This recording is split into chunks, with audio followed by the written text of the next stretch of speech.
Well, good morning, viewers. Today we have a 2012 Toyota Corolla. It's here because it has a rattle in the engine, like a timing chain rattle. It also has a check engine light on when it's running, but that may not be related. I don't know if you can hear the rattle from here, but I'll open the hood and let you listen. The noise seems to be loudest at the back here.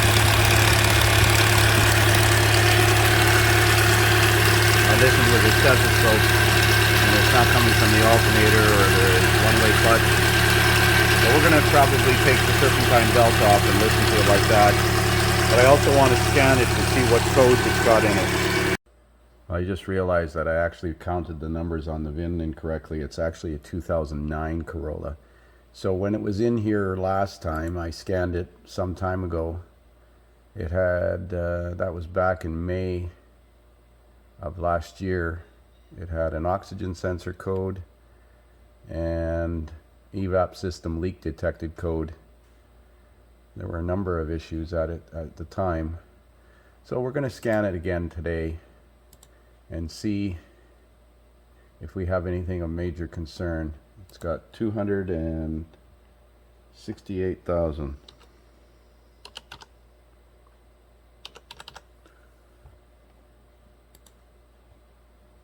Let's do a code scan of all the controllers. Pre-scan. Just concerned if we have any cam timing codes. Sometimes a loose chain will generate cam timing codes. Well, evap emission system leak. Reference orifice low flow. Reference orifice high flow. Air fuel ratio sensor stuck rich.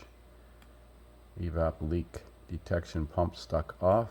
Evap emission leak detection pump stuck on. Evap emission pressure switching valve stuck on. Engine immobilizer system. Now I think it's got an aftermarket car starter in it, so that might be related to that. Well, no timing chain issues or no cam timing errors, at least, but a number of codes related to the evap system, so we'll have to explore that. But I'm more concerned about the rattling in the upper end of the engine, so we're going to take the drive belt off just to be safe, as I did listen to with the stethoscope and it doesn't sound like it's coming from a drive belt driven component, but we're going to see by taking the belt right off and starting it up. So to get the serpentine belt off, loosen off the adjuster bolt on the top of the alternator and back off the adjustment. These are 12 mil, and the pivot bolt on the bottom of the alternator is 14 mil. Push the alternator in and take the belt off. I'm going to put a new belt on it, but this got a one-way clutch on the alternator, and it feels okay. You can spin it, and it locks in the drive position. And there really is just the alternator, the water pump pulley. There's no play in the water pump, the AC compressor, and we're going to start it up and listen to it now. So we're going to fire it up.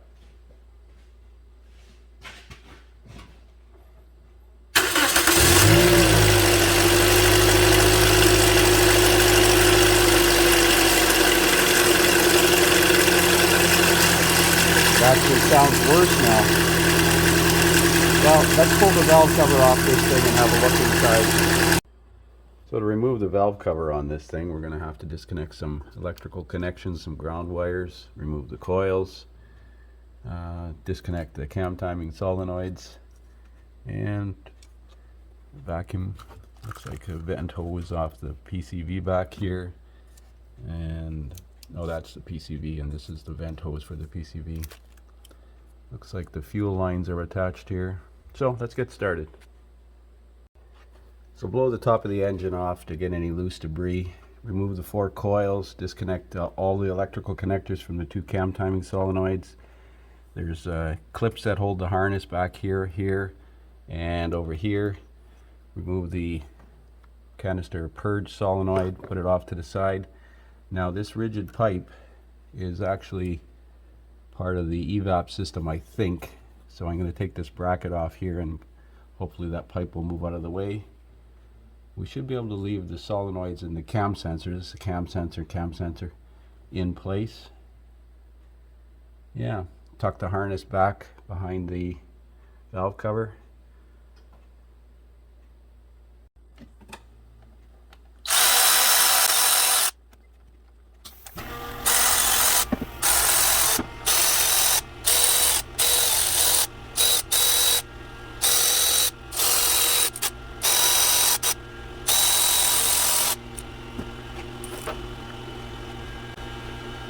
Now I see there's a dowel here and a dowel here.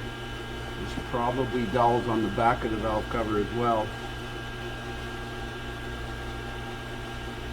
And it looks like it's all released. There's one bolt through the center here, but nothing here. This one's just a holder for the cosmetic cover. Make sure you got all the bolts out. 1, 2, 3, 4, 5, 6, 7, 8, 9, 10, 11, 12, 13 that I can see. Don't think I missed any. So use a screwdriver to tap underneath here by that dowel to release it. It's pretty tight, but it's coming.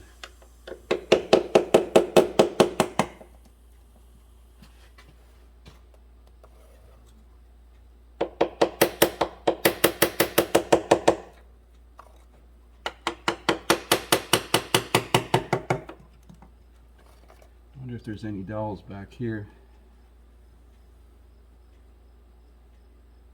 Doesn't appear to be.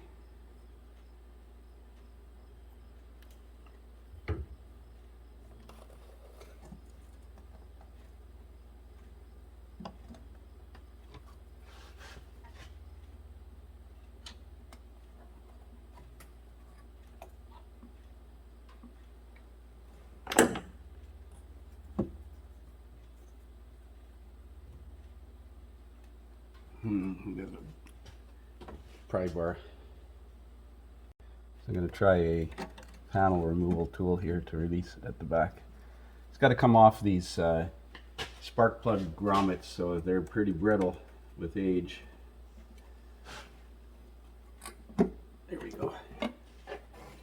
There we go. Tuck that back there.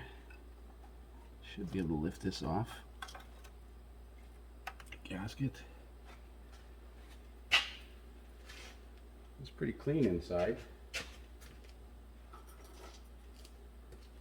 Let's see what we've got here. I think that's probably the problem. I don't know if the camera's catching that or not. I'll have a closer look here. So this thing's going to need timing chain and guides. This plastic hasn't fallen off, but I'm sure that chain's slapping up against there. So we'll investigate what we need to order for parts. We'll do a little looking around here to see if there's any wear, abnormal wear on the camshaft lobes. They all look pretty decent so far. See, there's gaskets here. All right, we'll investigate what we need to get parts wise.